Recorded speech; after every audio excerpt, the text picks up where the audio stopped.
أعوذ بالله من الشيطان الرجيم بسم الله الرحمن الرحيم واضرب لهم مثلا رجلين جعلنا لأحدهما جنتين من أعناب وحففناهما بنخل وجعلنا بينهما زرعا كلتا الجنتين آتت أكلها ولم تظلم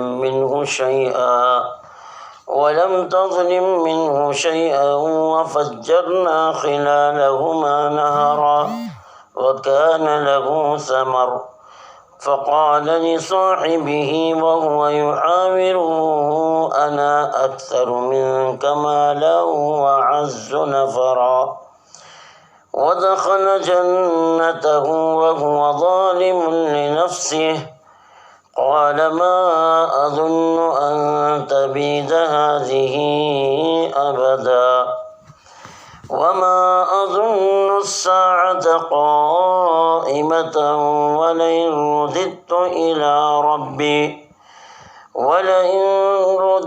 إلى ربي لأجدن خيرا منها منقلبا۔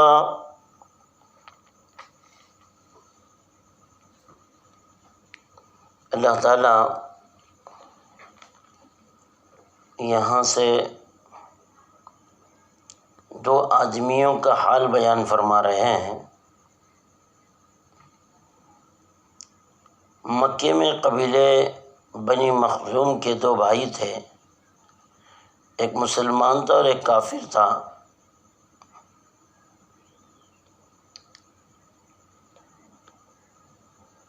فرماتے ہیں کہ مفسرین نے فرمایا کہ یہ بنی اسرائیل کا قصہ بیان کیا گیا ہے کہ دو بھائی تھے۔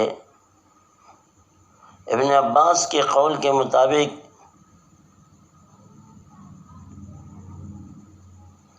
ایک کا نام یہودا تھا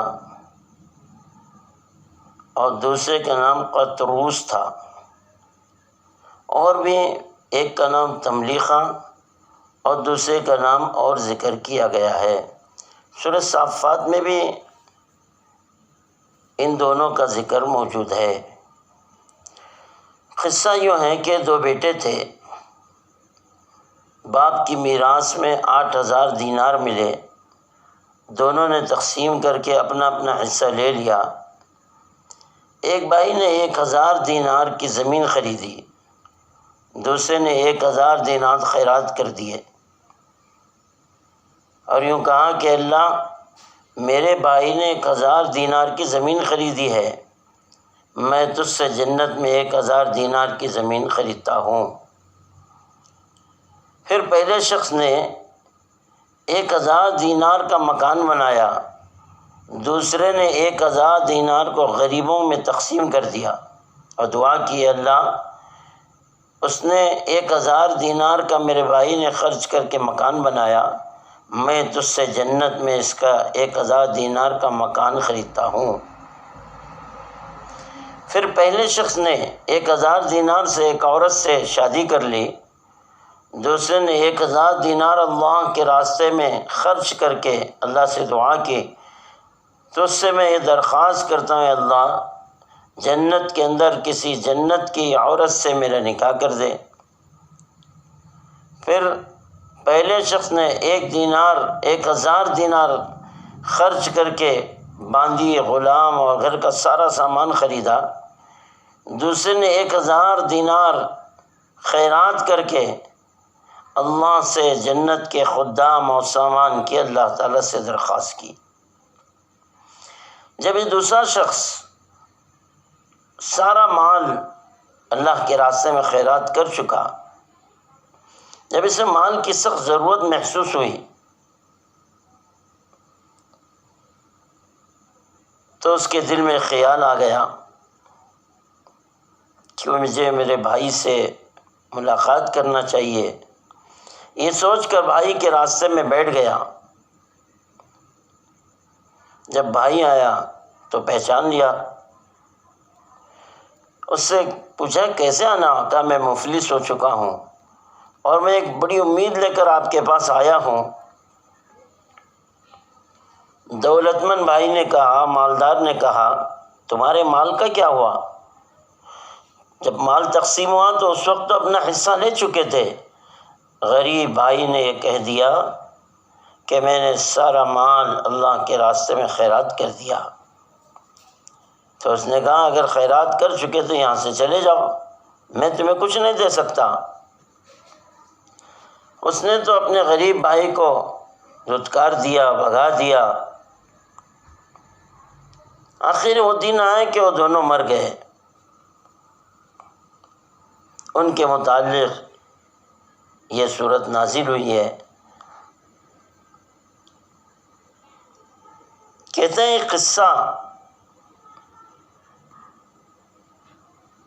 جو رسول اللہ صلی اللہ علیہ وسلم کے زمانے میں موجود تھے، دو بھائی ابو سلمہ مخزومی اور اسود مخزومی، ان کا نام ذکر کیا گیا ہے۔ یا دو اسرائیلی بھائی یہودا اور قطروس، یہ مختلف روایتیں ذکر کی گئی ہیں۔ آگے فرمایا ان کا قصہ ذکر کیا، قصہ کیا بنا؟ اللہ فرما رہے ہیں ان دو شخصوں میں سے ایک کو ہم نے من اعناب کے انگور کے دو باغ ہم نے اسے دیے تھے، ان دونوں باغوں کا وحففناہما بنخل کے کھجور کے درختوں سے احاطہ بنا رکھا تھا، اور دونوں کے درمیان بھی کھیتی پیدا کر دی تھی۔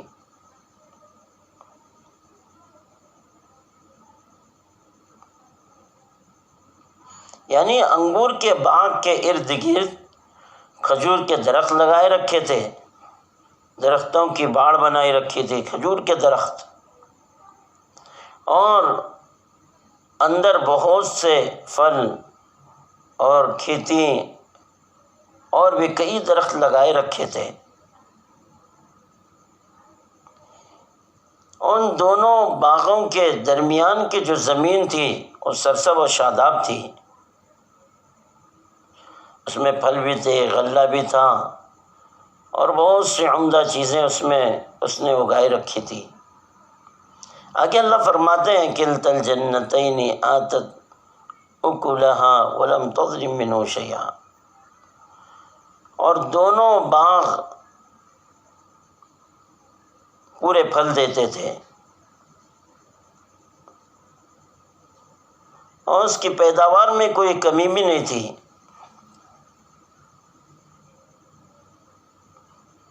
آگے فرماتے ہیں اللہ تعالیٰ وفجرنا خلالہما نہارا، اور دونوں باغوں کے درمیان یعنی دونوں باغوں کے اندر ہم نے نہر چلا رکھی تھی۔ وکان لہ ثمر، اس شخص کے پاس یعنی اس آدمی کے پاس اس کے علاوہ اور بھی پھل موجود تھے، سامان موجود تھا، اور اس کے پاس خوب چشمے موجود تھے۔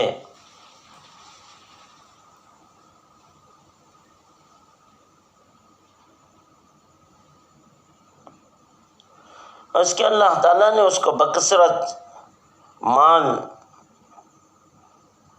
تھا، اس کے بعد اللہ نے عطا فرمایا تھا، کثرت سے مال موجود تھا۔ اس نے اپنے ساتھی سے، اللہ تعالیٰ فرماتے ہیں اس نے اپنے ساتھی سے گفتگو کرتے ہوئے کہا کہ میں تجھ سے مال میں بھی زیادہ ہوں اور عزت میں بھی زیادہ ہوں، اور میرے پاس نوکر چاکر بھی ہیں۔ اس نے یہ کہا کہ میں تجھ سے زیادہ مالدار ہوں، میرے پاس مال بھی زیادہ ہے، مجھے عزت بھی بہت ہے، اور میرے پاس نوکر چاکر بھی زیادہ ہیں۔ بعض نے یوں کہا ہے کہ اس سے نرینہ اولاد مراد ہے۔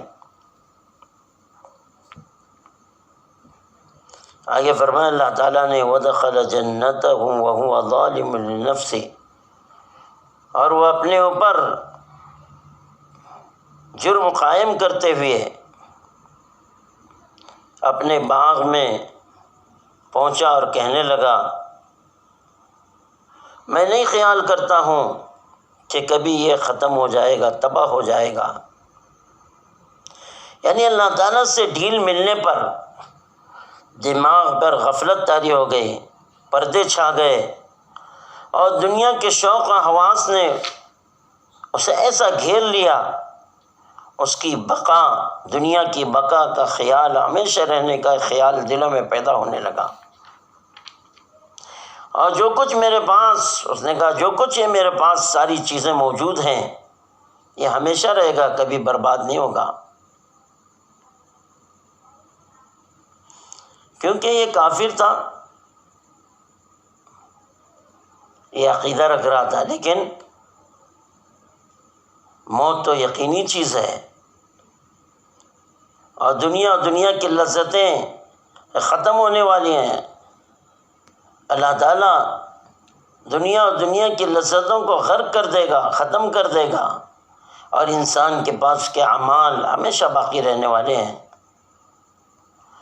آدمی جن خیالات میں مبتلا ہوتا ہے وہی خیالات اس کے زبان پر چھا جاتے ہیں، اور جب دینی اعمال میں، دینی ماحول میں، دعوت کے ماحول میں، دین کی فکروں میں وقت گزارتا ہے اور علماء کی صحبت اور اچھوں کی صحبت اختیار کرتا ہے، تو اس کی زبان پر اللہ کا ذکر، اللہ کی بڑائی، اللہ کی کبریائی نکلتی ہے، شکر گزاری اس کی زبان پر آتی ہے، اللہ کی نعمتوں کی شکر گزاری کرتا ہے۔ اور جو دنیا میں مست ہو جائے اور اس کی لذتوں میں مست ہو جائے، اپنی موت کا بھی خیال اس کے سینے سے ختم ہو جاتا ہے۔ پھر اللہ تعالیٰ اسے مال تو دیتے ہیں لیکن موت طاری کرتے ہیں، تو وہ سارے خیالات اور اس کی ساری چاہتیں دھری کی دھری رہ جاتی ہیں۔ اللہ نے آگے قرآن میں فرمایا اور میں نہیں خیال کرتا، اس نے کہا وما اظن الساعۃ قائمۃ، میں نہیں خیال کرتا کہ قیامت برپا ہونے والی ہے۔ وَلَئِن رُدِدتُّ إِلَىٰ رَبِّي، اگر مان لیں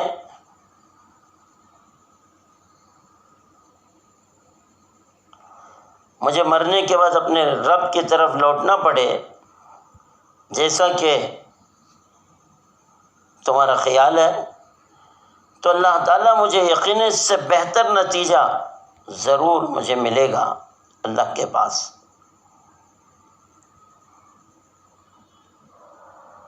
کیونکہ دنیا کی عزتیں اور دنیا کے مراتب اور یہ باغات اور یہ مال کی کثرت اور یہ نوکروں کی کثرت جب دل و دماغ پر چھا گئی تو اللہ کا خیال ہی ختم ہو چکا تھا۔ اس لیے قیامت کا منکر بن گیا۔ جب وہ قیامت کا منکر ہے تو اللہ کا منکر ہے۔ اس کا ایک خیال تھا جو اللہ نے مجھے عزت دنیا میں دی ہے، اور عزت دوبارہ مجھے قیامت میں بھی اللہ دے گا، وہ باغات بھی دے گا اور مجھے وہ ساری مال و دولت بھی دے گا، اس کا خیال تھا۔ لیکن اس کے ساتھ میں ایک مسلمان اس کا بھائی بھی تھا جس نے سارا مال اللہ کے لیے خرچ کیا۔ اس نے اس سے اب اللہ تعالیٰ کے پیدا کرنے، اللہ کی پیدا کی ساری چیزیں اور تخلیق اور عقائد سے متعلق اس سے بات کرنا شروع کیا کہ ایک انسان کی کیا ذمہ داری ہے، اللہ نے اسے کیسے پیدا کیا، اس کو آگے ذکر کیا ہے۔ اس لیے یہ آخری بات عرض کرنا ہے کہ جو آدمی دنیا میں مال و دولت اور عیش و عشرت کی چیزیں اللہ نے عطا فرمائی، ضرورت کا سامان دیا ہے، اس کو دینی کاموں میں خرچ بھی کریں، غریب و محتاج کی ضرورت بھی پوری کریں۔ اللہ کا یہ حکم ہے، اللہ کا یہ امر ہے۔ جسے اللہ نے مال دیا، باغات دیے، کھیتیاں دی اور دنیا کی نعمتیں عطا فرمائی، اللہ نے اس کے ساتھ غریبوں، محتاجوں، یتامہ، مدارس، ضرورت مندوں کی ساری ضرورتیں اللہ تعالیٰ نے ان بندوں سے جوڑے رکھا ہے، اس لیے اس کی ذمہ داری ہے جب تک یہ اپنی ذمہ داری پورا کرتا رہے کہ اس کے مال میں کثرت بھی ہوگی، جہاں یہ اپنی ذمہ داری میں کمزور پڑے گا، زکوٰۃ نہیں ادا کرے گا، صدقات نہیں دے گا، اللہ کے امر کو پورا نہیں کرے گا، غریبوں محتاجوں کو کھانا نہیں کھلائے گا، تو وقت آئے گا کہ پھر اللہ تعالیٰ اس کے مال کو کبھی چھینتے ہیں اور کبھی ایسا ہے کہ اسے ڈھیل دیتے ہیں۔ یہ اللہ کا اپنا نظام ہے۔ جب جب بھی ضرورت ہو، مدینہ منورہ میں جب بھی ضرورت پڑی یا قحط پڑا، حضرت عثمان غنی رضی اللہ تعالیٰ نے اپنا پورا مال لا کر رکھ دیا اللہ کے دین کے لیے، کہ قحط ایک طرف لگا ہوا ہے اور تاجر اپنے بھاؤ تاؤں میں لگے ہوئے ہیں۔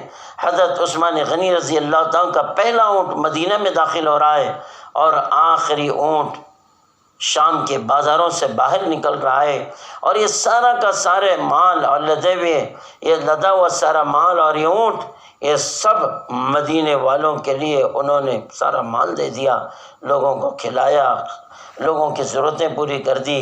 یہی وہ چیز ہے کہ اللہ تعالیٰ خرچ کرنے والوں کے مال کو بڑھاتا ہے، ورنہ مال کو کس طرح کھینچتا ہے آگے اس کو ذکر کیا گیا ہے۔ انشاءاللہ کل اس سے متعلق بات ہوگی۔ وآخر دعوانا الحمدللہ۔